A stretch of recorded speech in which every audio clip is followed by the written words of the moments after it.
오늘 드리고 싶은 말씀은 4차 산업혁명 시대 아이들에게 필요한 교육의 방향성. 자, 이제 지금 이제 가장 관심들이 많으신 거는 사실 이제 세상은 바뀌었죠. 그죠? 세상이 바뀌었다는 거를 여러분들도 이제 알고 계신 거예요, 사실. 알고 계시는데, 이게 내 자식이 교육받는 걸 보면은 내가 학교를 다닐 때 하고 똑같은 교육을 받고 있다. 뭐 이제 이래서 이제 무지하게 답답하신 거죠. 그죠? 자, 그래서 도대체 이제 세상은 어떻게 바뀌고 어떻게 될 것이냐. 그거에 대해서 이제 제가 한 어마무시하게 많은 자료를 갖고 왔기 때문에 그거를 좀 말씀을 드리겠습니다. 자, 이제 최근에 내온 책을 보면 지금 4차 산업혁명을 교육 쪽에서는 아예 4차 교육혁명이 일어났다라고 얘기를 하는 거죠. 여러분 이제 아시다시피 3차 산업혁명, 4차 산업혁명이 계속 이제 일어나고 있는데 사실은 지금 이제 사회의 변혁은 무슨 지금 우리나라 시끄러운 정치라든 것이 이런 것이 이끄는 것이 아니라 사실 이제 과학기술이 사회의 번역을 이끄는 거죠. 그래서 이제 이 책의 가장 중요한 요점은 뭐냐면 지금 4차 교육혁명이 일어나고 있는데 그 교육혁명이 지금 무슨 일을 지금 뭐를 초래할 것이냐면 기본적으로 시험 그리고 렉처홀 예를 들면 강의실 학교 교실 이런 거에 이제 조종을 울렸다라는 거죠. 이제 더 이상 우리가 옛날에 배웠던 그러한 이제 정해진 공간에서 정해진 과목을 배워가지고 정해진 시험 보는 거 이런 거 이제 별 볼이 없을 거다. 이제 그런 얘기가 나온다라는 거죠. 제가 이제 오늘 기술적인 얘기를 많이 할 텐데 그것은 이제 대부분 어디서 많이 제가 이제 자료를 가져왔냐면 MIT에서 이제 테크놀로지 리뷰라는 아주 굉장히 훌륭한 과학기술 저널을 이제 발행을 하고 있는데 매달 이게 무슨 과학기술의 어려운 얘기가 아니라 실제로 이제 과학기술이 사회에 어떠한 변형을 미치냐고 그래서 이제 굉장히 많은 거를 하고 있어요. 그래서 지금 이거 보시면 로봇이 결국은 우리가 일하는 방식을 바꿀 거라든지 아니면 지금 유전자 편집이 결국은 새로운 종류의 인간을 만들 거라든지 차이나가 지금 여기서 완전히 대박 날 거다. 인공지능 분야에서 대박 날 거다. 이런 얘기. 그리고 이제 얼마 전에 빌 게이츠가 자기가 생각하는 지금 미래를 바꾸는 그러한 과학기술 변화는 뭐냐. 그런 걸 이제 많이 얘기해서 제가 이제 그것을 많이 참조를 했습니다. 자, 여러분 요새 이제 세상에서 가장 비싼 회사가 뭐냐면 전 세계에서 수백만 개의 회사가 있겠죠. 그죠? 거기서 가장 비싼 회사는 지금 애플, 여러분들이 많이 들어보신 마이크로소프트, 아마존, 구글, 페이스북 이런 회사다라는 거죠. 이제 2019년 통계죠. 그죠? 자, 그런데 지금 이제 상위에 5개 기업이 이렇게 이제 우리가 굉장히 많이 들어본 그러한 기업들이 있는 거고. 자, 그런데 그 중에서 구글, 애플, 이건 이제 마이크로소프트의 로고죠. 이 사람들이 요새 뭘 하고 있냐면 지금 에듀케이션, 즉 교육이 어떻게 변하느냐, 이 교육 시장을 잡으려고 지금 난리가 났다라는 거예요. 지금 이제 이 학생들이 여기 있는 모습을 보여주고 있는데, 자, 이제 이것이 세상이 바뀐 거죠. 여러분들 이제 2001년도만 해도 세상에서 가장 비싼 기업은 제너럴 일렉트릭이었다는 거죠. 우리가 이제 제너럴 일렉트릭 많이 들었죠. 그죠? 예를 들면 우리 부모님들이 제가 어릴 때만 해도 부자들은 다 제너럴 일렉트릭 썼다. 제너럴 일렉트릭 냉장고, 선풍기, 에어컨 다 이런 거 썼죠. 그죠? 자, 그랬는데 2011년이 되니까 약 한 10년 정도가 되니까 엑손, 석유회사가, 정유회사가 세상에서 가장 비싼 회사. 그리고 2017년도 이 근방이 되니까 아까 제가 얘기한 애플, 알파벳이라는 것은 구글의 모회사고 마이크로소프트, 아마존, 페이스북 이런 것이 세상에서 가장 비싼 5개 회사라는 거죠. 이 빨간 것이 소위 이제 기술 기업이라는 것이고 완전히 빨간색으로 다 바뀌었다. 그러니까 지금 세상에서 가장 비싼 회사는 다 우리가 얘기하는 기술 기업이라는 것이죠. 자, 그런데 월스트리트 저널에 뭐가 나왔냐면 제너럴 일렉트릭에 그죠? 제너럴 일렉트릭 제가 아까 뭐라 했습니까? 2001년도에 가장 비싼 회사였는데 이 가장 비싼 회사가 지금 이제 불이 꺼지고 있다. 여러분들 제너럴 일렉트릭이 어떤 회사입니까? 에디슨이 창업한 회사죠. 그래서 지난 100년간 미국에 이제 불을 밝히고 있었는데 이게 불이 꺼졌다. 그러면서 이제 21세기의 제너럴 일렉트릭은 뭐냐 하면 지금 이제 제너럴 일렉트릭이 옛날에 에디슨이 전구를 만들었죠. 마찬가지로 지금 전구의 역할을 하는 회사는 지금 구글이다. 이런 얘기고 그래서 구글이 지금 뭐 하고 있냐면 구글이 사실은 돈을 벌고 있는데도 이제 몇 개가 안 되는데 뭐로 돈을 버냐면 유튜브에서 돈을 굉장히 많이 벌고 그리고 지금 우리가 안드로이드 우리가 이제 쓰고 있는 스마트폰 이거의 운영체계가 안드로이드 운영체계죠. 그죠? 그래서 그 안드로이드에 무슨 앱스토어 이런 거에서 돈을 버는데 결국 이제 앞으로가 아니라 이미 뭐로 돈을 벌려고 생각하고 있냐면 에듀케이션, 교육으로 이제 다 돌고 있다라는 거죠. 그래서 지금 이 구글에서 소위 얘기하는 여러분들 많이 들으신 버추얼 리얼리티가 뭐가 나왔냐면 전 세계를 여행 가보지 않더라도 다 버추얼 리얼리티로 실제로 무슨 아크로폴리스부터 시작해가지고 온갖 이런 데를 다 이걸로만 봐서 체험을 해가지고 그러한 여행의 경험을 얻을 수 있는 이러한 지금 기기들이 나와 있다라는 것이고요. 자, 이것은 이제 서론이고, 기본적으로 요새 기하급수적 기술 때문에 기하급수적 혁신이 일어난다. 자, 지금 우리가 어디 살고 있냐 하면 여태까지는 이렇게 기술이 서서히 변했던 거죠. 1400년대부터 이제 2000년, 1950년 이때까지 서서히 변하다가 이제 드디어 우리가 여기 있다는 거예요, 여기. 그래가지고 여기는 변화의 속도가 워낙에 빠르기 때문에 우리가 한 1년 지나면 그 기술의 변화의 속도는 엄청나다. 자, 그래서 이것을 뭐라고 하냐면 소위 얘기하는 기하급수적인 라이프를 살고 있더라는 거예요. 우리의 조상들은 50년 전만 해도 이렇게 산술급수적인 라이프를 살았는데 요새는 기하급수적인 라이프를 살고 있다. 여러분들 요새 기하급수적인 라이프를 산다는 걸 여러분들 실감하십니까? 실감 못한다고요. 왜냐? 우리나라는 기본적으로 변한 게 없기 때문에. 네? 우리나라는 그 얘기 앞으로 계속하겠지만 기본적으로 우리나라는 변한 게 없다. 10년 전하고 똑같아. 그러니까 우리나라는 지금 우리나라의 교육도 사실은 변한 것이 없고, 자, 그래서 우리는 그냥 맨날 사는 것이 그저 한 30년 전하고 사실 똑같은 거예요. 여러분들 지난 10년 동안에 뭐 변한 거를 보셨습니까? 네. 지난 10년 동안에 뭐를 변했다고 하면 저는 두 가지 정도가 생각나는데, 하나는 카톡이 생겼고 또 하나는 이제 종편이 생긴 거예요. 네? 그거 말고는 별로 변한 게 하나도 없다. 네.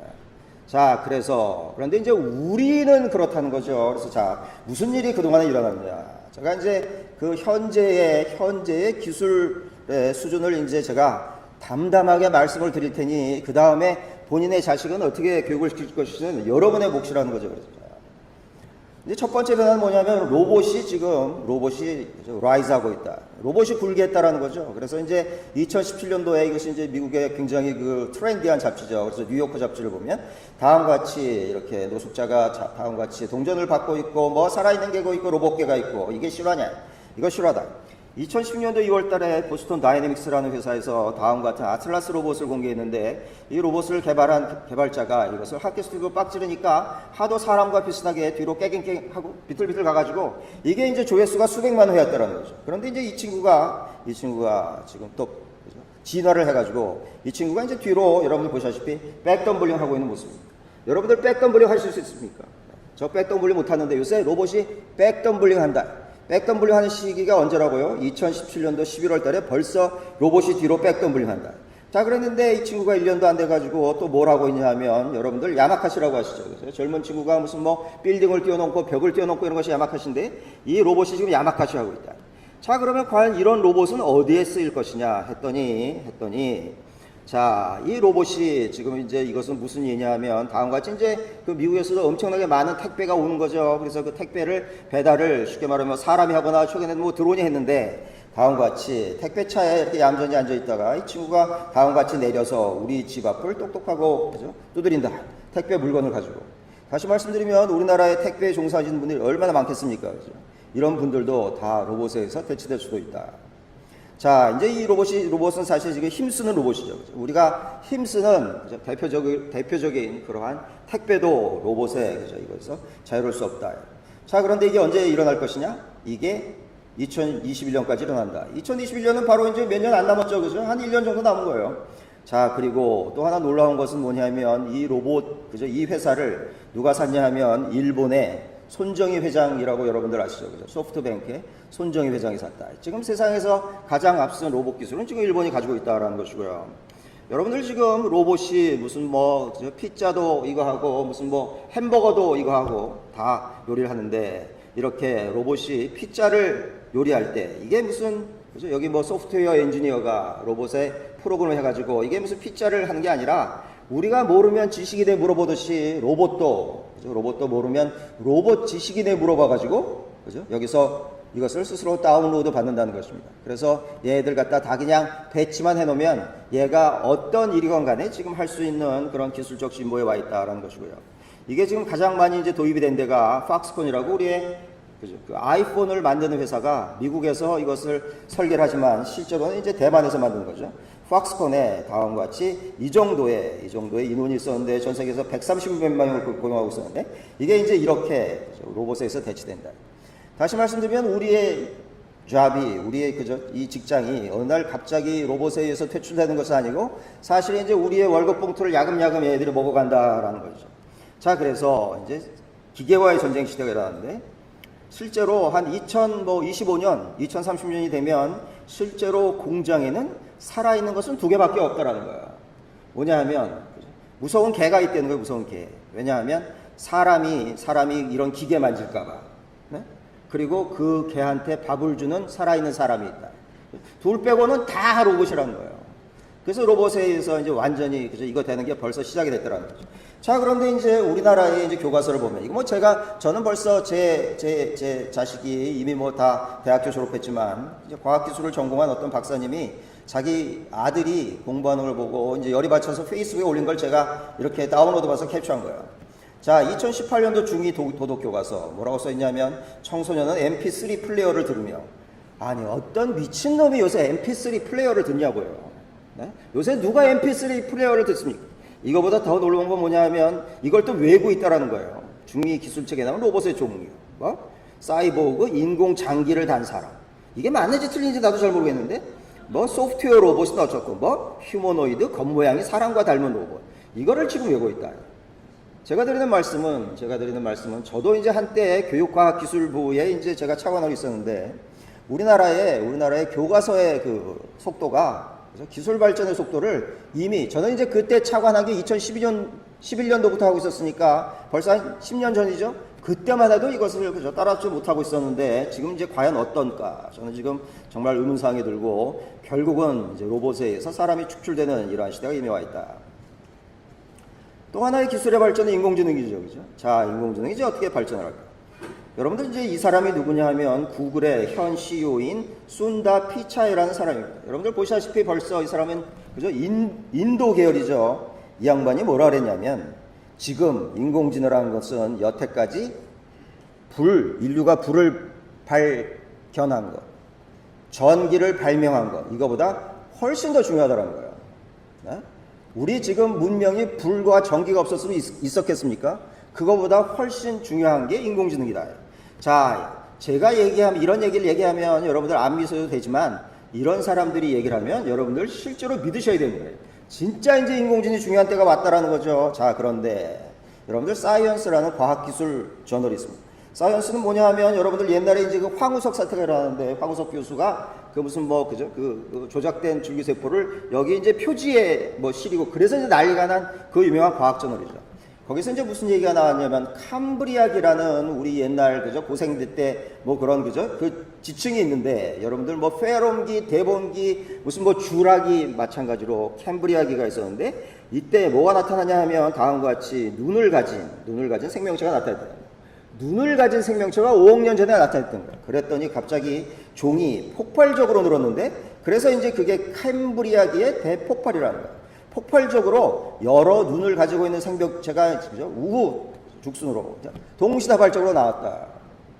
다시 말씀드리면 눈이라는 것이 기본적으로 생명체에 가장 중요하다라는 것이고요. 지금 인공지능이 왜 이렇게 난리를 치냐 하면 기본적으로 인공지능이 볼 수 있기 때문이거든요. 자, 그런데 2012년만 해도 인공지능이 개와 고양이로 구별하지 못했다. 무슨 얘기냐 하면 자, 인공지능이 개와 고양이를 구별하기 위해서 어떤 작업을 했냐면 스탠포드의 앤드류 응이라는 교수님이 구글하고 프로젝트를 했는데 16,000대의 컴퓨터를 연결해가지고 소위 얘기하는 뭐 뉴럴 네트워크, 딥러닝이라는 방식으로 자, 유튜브에 있는 비디오 1,000만 개를 보여줬더니 사흘 만에 개와 고양이를 구별하더라는 것입니다. 자, 이렇게 생긴 게 개, 이렇게 생긴 게 고양이라는 걸 가르쳐 준 것이 아니라 유튜브 비디오를 1,000만 개를 사흘 동안 보니까 예를 들면 제가 우리 집 강아지를 끌고 다니면서 우리 예쁜 치와와 이렇게 얘기했던 거예요.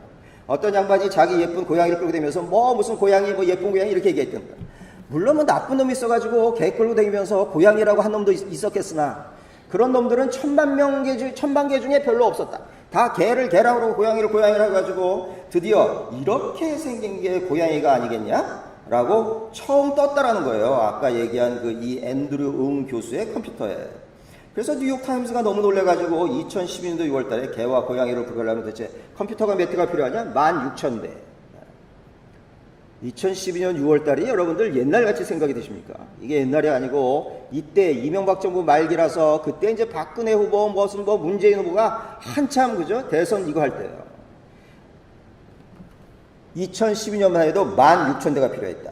자, 그런데 이제 이게 인공지능이 이제 만든 사람의 얼굴 모습인 거예요. 이게 사진이 아니고 인공지능이 만들었는데 2014년도만 해도 이렇게, 그죠? 예를 들면 이게 이제 별로 안 좋죠. 그죠? 후지게 만들다가 2017년, 18년 되니까 얘가 이제 갑자기 똑똑해져서 이렇게 만들더라는 거예요. 자, 인공지능이 그죠? 뭐를 알았냐면 이거를 알게 됐대요. 자, 이것도 인공지능이 만든 사람의 얼굴. 인공지능이 뭐를 알았냐면 자, 사람이란 것은 기본적으로 인중을 가운데 두고 다음과 같이 이가 두 개가 나 있다. 이걸 아는 거예요. 여러분들 여러 가지 질병이 많이 있지만 인중의 가운데에 이 하나 딱 있는 사람 보셨습니까? 그런 사람 없다고. 앞니 날 때 어금니 난 사람 보셨어요? 그런 사람은 없다고. 그거를 인공지능이 알게 된 거예요. 인공지능이 그 전에 그린 그림을 보면 예를 들면 여기에 이제 그죠? 이가 하나 있는 그러한 사진도 있었는데 드디어 이제 이런 걸 알게 됐다는 거죠. 자, 그래서 이렇게 이제 인공지능이 스마트해졌는데 자, 이제 인공지능이 드디어 이제 우리의 이제 모든 사람한테 그죠? 영향을 미치게 되고 얘기는 뭐 조금 이따 다시 말씀을 드리게요. 자, 1949년만 해도 이만한 컴퓨터가 있었는데 이만한 게 요새 그죠? 요만한 칩보다 더 작은 칩에 이만한 성능을 다 담을 수 있다는 거예요. 그래서 이만한 칩이 요 조그만 칩이 이제 어디로 들어가냐면 다 이제 우리의 스마트폰 안에 들어오게 돼 있다. 그래서 이제 화웨이라는 회사 아시죠? 요새 뭐 미국하고 분쟁이 일어나가지고 이제 미국에서 트럼프 대통령이 무슨 화웨이 때리려고 이제 난리가 났는데 예를 들면 여기 인공지능 칩을 넣어서 드디어 이제 우리의 인공지능이 내 스마트폰 안에 들어오는 시대가 이미 왔다라는 거죠. 그죠? 자, 그래서 이제 결국 뭐가 나왔냐면 facial and emotional recognition. 무슨 얘기냐면 인공지능이 이제 사람의 얼굴을 이렇게 알아보는데 그것뿐만 아니라 emotional 감정을 알아낸다는 거예요. 자, 이 사람이 이제 미국에 있다가 중국으로 들어가지고 이 사람이 지금 인공지능을 사용해가지고 중국의 교육을 변형시키는 아주 유명한 이제 그죠? 카풀이라는 그 박사님인데 자, 이 사람이 지금 이제 중국에서 인공지능을 사용해가지고 교육 혁신을 하려고 했다. 자, 인공지능이 그죠? 중국은 아까 이제 어느 정도의 인공지능이 발달되어 있냐면 중국에 있는 그죠? 센스타임이라는 인공지능 회사는 16억 명의 중국 인구의 모든 사람의 얼굴하고 그죠? 자, 이름을 다 매치할 수 있다. 모든 얼굴을 다 알아봐. 그러니까 지금 예를 들면 그죠? 잠실체육관에 10만 명을 모아놓고 거기 도둑놈 하나를 잡을 수 있는 그러한 수준이 돼 있다라는 거죠. 그러면 이제 그 정도로 이렇게 얼굴 인식이 되는데 이런 것을 어떻게 교육에 그죠? 이것을 응용을 할까요? 그죠? 자, 이렇게 되기까지는 20세기에 아주 유명한 심리학자가 있었는데 폴 에크만이라는 심리학자가 있었어요. 이 사람은 이제 유명한 얘기를 했냐면 기본적으로 우리가 거짓말을 하는 것을 못 알아차리는 것은 기본적으로 거짓말을 할 때 우리가 표정 변화가 어떻게 되는지 연구를 안 해봤기 때문이다 라고 얘기를 한 사람이에요. 자, 무슨 얘기냐 하면 자, 우리가 이제 표정을 보면 그죠? 얼굴의 표정이 이거 된다는 것은 기본적으로 여기에 있는 근육이 움직인다는 것이고 근육의 움직임을 잘 보면 그죠? 그죠? 이러한 모습이 얼굴 표정이 나타나고 그걸로 거짓말을 하는 걸 알 수 있다는 거예요. 그래서 방대한 논문을 남겼는데 그 방대한 논문을 드디어 그죠? 디지털화 해가지고 이거를 이제 인공지능한테 학습을 시킨 거예요. 사람의 얼굴에는 약 40개 정도의 근육이 있는데 40개 정도의 근육이 서로 움직이면서 이게 10,000개 정도의 표정을 짓는다는 거예요. 그래서 그 중에서 3,000개를 따가지고 예를 들면 이게 다 이제 근육이죠. 그래서 이 근육이 조합이 되면 내가 도대체 행복한지 놀랐는지 화났는지 이런 거를 다 알 수 있다. 이게 아주 굉장히 중요한 논문이에요. 그래서 이 사람이 20세기에 무슨 뭐 가장 많이 인용되는 심리학자의 15번째든가 약간 그 정도 인용된 사람인데 그래서 이제 이 친구가 이렇게 표정되는 게 다 이제 이게 뭐 화가 난지 남을 경멸을 하는지 진짜 무서워하는지 놀랬는지 뭐 그죠 슬픈지 이거를 다 알 수 있게 됐다는 거예요.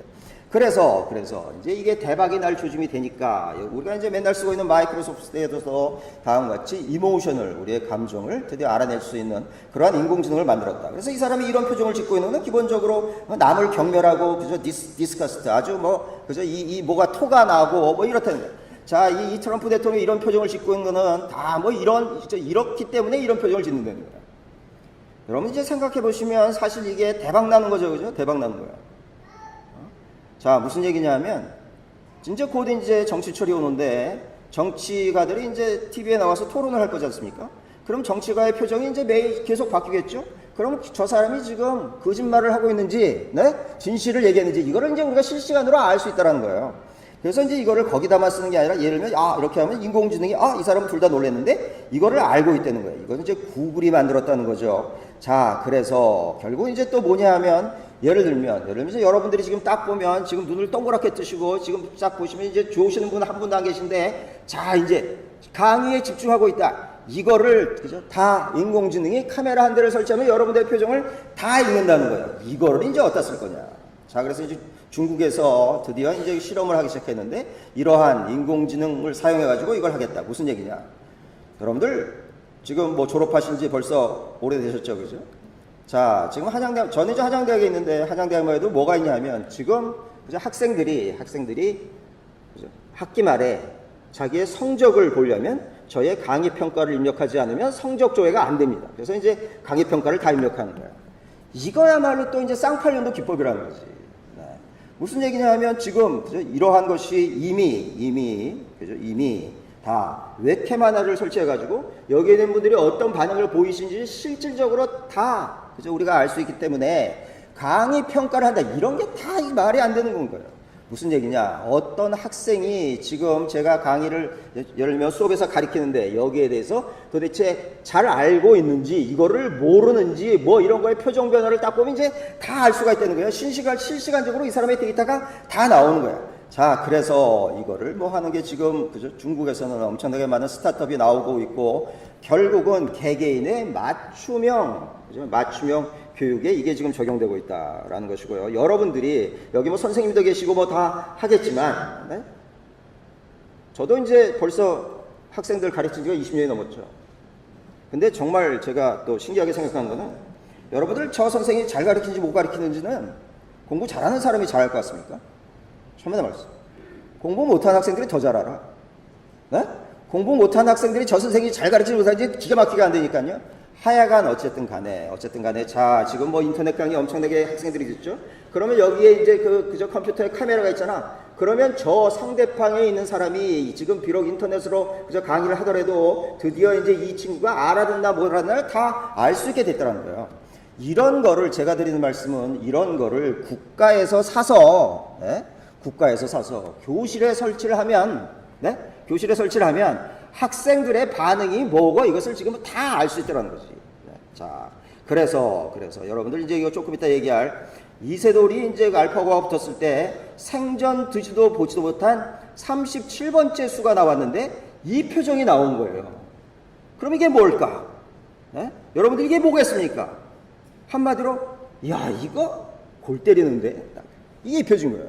한 번도, 네? 바둑의 고수, 사람이 둬보지 않은 수가 나오는 거예요. 예를 들면 이제 이 이세돌의 표정을 딱 이걸로 분석을, 아마 이제 구글에서는 이미 했을 텐데, 하면은 도대체 바둑의 사람이 여기에 어떻게 반응을 하는지 다 알 수가 있다. 자, 그래서 지금 뭐 우리나라가 도대체 인공지능을 이제 교육에 어떻게 쓰느냐. 그래서 이제 가장, 그죠? 초등학교부터 다 쓸 수가 있는 그러한 것이 사실은 이모션을, 우리의 감정을 어떻게 디텍트 하느냐. 이걸 알 수가 있다라는 거죠. 여러분들 알파고는 어떻게 됐어요? 자, 알파고가 이제 처음에 나올 때 뭐라 그랬냐면, 기본적으로 이제 그때 과학기술자 무슨 뭐 바둑의 구단들이 뭐라 그랬습니까? 기본적으로 절대로 못 이긴다 그랬어요. 인공지능이 사람을 못 이긴다 그랬다고. 왜 그랬냐 하면, 바둑이라는 것이 사람이 만든 가장 어려운 게임이라는 거예요. 그래서 바둑을 둘 수 있는 경우의 수만 10에 170승계가 있다는 거예요. 그래서 전혀 못 이긴다고 그랬는데, 웬걸? 자, 우리 이세돌이 2016년도 3월 달에 4대1로 졌죠, 그죠? 자, 그때 뭐라 그랬냐면, 자, 여러분들 이제 기억도 생생하시죠? 이거 이제 포시즌 호텔에서 했잖아. 이 사람이 구글의 전 회장인 에릭 슈미트. 이 사람이 그죠? 딥마인드, 알파고를 만든 딥마인드의 사장님. 이 사람이 이세돌이죠. 그때 뭐라 그랬냐면, 우리가 비록 인공지능이라고 얘기했지만, 하도 많이 사람 흉내를 내가지고 굉장히 인공지능이라고 얘기하면 쪽팔린다. 이렇게 했어. 무슨 얘기냐? 바둑이라는 건 기본적으로 5천년의 역사이기 때문에 정성만 16만 건이 있다는 거예요. 그리고 기보만 3천만 건이었어. 이거를 다 입력을 해가지고 알파고가 이세돌을 이겼다는 거예요. 자, 그런데 알파고도 진화를 해가지고 어떻게 됐냐 하면 2017년도 10월 달이 되니까 자, Mastering the game of Go without human knowledge. 인간의 지식을 하나도 놓치지 않고도 기본적으로 고가 바둑이죠. 바둑을 마스터했다. 무슨 얘기냐? 이것만 가르쳐줬다. 자, 까만 것은 흙, 하얀 것은 백이고 다음과 같이 백이 흙을 둘러싸면 먹고 다음과 같이 호구쳐도 먹고 돌아서도 먹는다. 이거를 가르쳐줬더니 자, 얘가 어떻게 됐냐면 3시간이 지나니까 바둑 두는 사람의 초보자 수준이 됐고 19시간이 지나니까 실리, 집, 세력을 이해했고 72시간이 되니까 이세돌을 이긴 알파고를 100대 0으로 이기면서 은퇴해버렸다. 이세돌을 이긴 알파고를 100대 0으로 이기는데 사흘밖에 안 걸렸다는 거예요. 자, 요새 여러분들 바둑의 이제 승단 시험, 무슨 뭐 바둑의 고수들이 뭐 하는 줄 아십니까? 제가 어릴 때만 해도 바둑의 구단, 이제 바둑의 그때 사람의 신으로 불리는 예를 들면 조훈현 구단 이런 사람이 이창호 이런 네 제자를 둬가지고 무슨 뭐 저기 구석방에 둔 다음에 무슨 뭐 거기서 이 네 제자가 거기서 뭐 걸레 빨고 무슨 청소하고 이러면 이제 한 수씩 가르쳐 줬지. 요새는 그렇게 하지 않아요. 네? 바둑에 입단을 하려고 한다. 승단하실 때. 그러면 어떻게 한다고요? 비싼 컴퓨터를 사. 자, 그 얘기는 조금 이따 드리고 하고요. 자, 그래서 이게 이제 오늘 전반부에 얘기하는 가장 중요한 얘기 중에 하나인데, 자, 인간의 지식을 온갖 거를 다 입력을 했더니 다음과 같이 어떤 수준을 벗어나지 못하는 데 비하여 인간의 지식을 하나도 넣지 않았더니 바로 그죠? 한계를 벗어나더라. 무슨 얘기냐면 저도 이제 공과대학 교수니까 제가 실험하고 이럴 거잖아요. 내가 왜 이렇게 실험이 안 되냐면 나의 조상들, 선배들이 하도 많은 원리, 법칙, 규율, 규범 이런 거를 가르쳐 줘가지고 제가 거기서 못 벗어난다는 거예요. 바둑의 16만 건의 정석, 3천만 건의 기본을 하나도 입력 안 했더니 바로 한계를 이렇게 딱 벗어나더라는 거예요. 자, 저는 알파고한테 기본적으로 물어보고 싶은 게 하나 있다. 뭐가 물어보고 싶냐 하십니까? 자, 북핵 문제는 어떻게 해결할 것인가? 저는 북핵 문제에 하나도 관심이 없어요. 자, 그런데 북핵 문제 터지면 저는 해결 방법은 어떻게 나오는지 이미 알고 있어요. 무슨 뭐 유엔에서 제재를 하고 무슨 뭐 그저 뭐 개성공단을 어떻게 하고 뭘 어떻게 하고 뭐 중국에서 뭐 석유를 잡고 그러면 북핵 문제가 해결이 됩니까? 자, 과연 그죠? 알파고는 무슨 얘기를 했을까? 경천동 지리학이 뭐냐 하면 인간의 지식을 주입하지 않았더니 훨씬 창의적이 됐다. 그래서 스스로 배우는 인공지능이 나타났다는 거죠. 그죠? 스스로 배우는 인공지능은 뭐냐 하면 자, 그 딥마인드를 만든 그죠? 그 회사에 16년도에 그 이세돌을 이겼죠. 근데 2013년도 12월 달만 해도 그죠? 얘네들의 수준이 어쩌냐 하면 인간이 만든 가장 쉬운 게임이라는 다음과 같이 블락격파를 벽돌 깨기 이거를 스스로 배워가지고 얘가 인간의 수준을 넘어가는 거를 데몬스트레이션. 무슨 얘기냐? 다른 건 깨지 말고 여기 칼라로 된 것만 깨라고 그랬더니 얘가 이제 뭘 했냐면 자, 이렇게 이제 뻑뻑뻑 이렇게 깨고 있는 거죠. 그런데 이렇게 구석을 공략해가지고 공을 이 안으로 들여보내니까 얘가 빠바바박 해서 완전히 이기더라. 이거를 스스로 알아냈다는 거예요. 승률이 4번째가 4번째가 가장 높죠. 그죠? 이게 승률이에요. 3번째는 조금 낮고 1, 2번은 승률이 낮다. 자, 2013년도 12월 달에 뭔 일이 났다고? 인간이 만든 가장 쉬운 게임이라는 블락격파를 스스로 배워서 인간을 능가했는데 2016년도 3월 달에 그죠? 2년 반도 안 돼서 인간이 만든 가장 어려운 게임을 스스로 그죠? 가장 어려운 게임이 이게 됐다. 자, 이제 최근에 이제 YTN에 나온 건데 이제 여기 나온 거. 이 사람이 목준이 6단인가 그래요. 사실 이제 그 요새 바둑을 잘 두려면 어떻게 한다고? 비싼 컴퓨터를 사야 되니까 자, 이 이제 6단이 뭐라 그러냐면 사실 얼마나 단언할 수 있지. 사람이 인공지능에 지려면 몇십 년 걸린다고 사람들이 알파고가 나오기 전에 말했는데 알파고 나오니까 그 이제 이세돌이 바로 지더라. 그래서 요새 2점 이상은 안 갈 것이라고 했는데 그게 불과 1년도 안 돼서 이미 석점에 패한 프로기서가 나왔고 이 사람은 이제 박하민 6단이라는 사람인데 아무리 인공지능 발전해도 4점에는 할 수 있지 않을까. 시간이 지난다면 모르죠. 이게 다 한가한 소리라는 거예요. 사람이 이기게 되면 인공지능은 더 훨씬 빨리 발전을 해요. 그래서 절대 못 이긴 거예요. 그러니까 신의 경지에 이미 올라왔다니까. 자, 그래서 이제 어떻게 됐냐면 이제 이 양반이 알파고가 나오기 전에는 61승 30 승률이 66%였다는 거예요. 그런데 이제 알파고랑 이 사람이 이제 그 5국을 둔 거죠. 그랬더니 야, 이게 인공지능이 이런 수를 두는구나. 그거를 깨친 거야. 그래가지고 자, 71%의 승률을 보이다가 엘프고라는 것은 페이스북에서 공개한 알고리즘인데 이거를 가지고 다른 사람들이 다 공부를 하니까 승률이 이 정도로 완전히 낮아졌다는 거예요. 그래가지고 이세돌 구단이 요새 은퇴했죠. 그죠? 네. 무슨 얘기냐? 인공지능이 사람의 학습에 엄청나게 많은 도움을 준다는 거예요. 이게. 이게 지금 인공지능을 가지고 사람이 공부한 첫 번째 가장 중요한 케이스인 거야. 자, 인공지능 학습의 보편화로 이세돌의 경험치가 해석됐다. 인공지능 학습으로 프로기사들이 실력이 강해졌다. 마찬가지로 지금 우리의 학생들이, 우리의 어린이들이, 우리의 자식들이 인공지능이 여기에 이제 어떤 식으로도 도움을 주면 걔네들의 실력이 틀림없이 증가된다. 뭐 이런 얘기예요. 자, 그래서 이제 이 양반한테 도대체 이 알파고, 아까 스스로 배운 알파고 가지고 어디다 쓸 거냐 그랬더니 스트럭처드 된 프로블럼은 다 자기가 풀 수가 있다.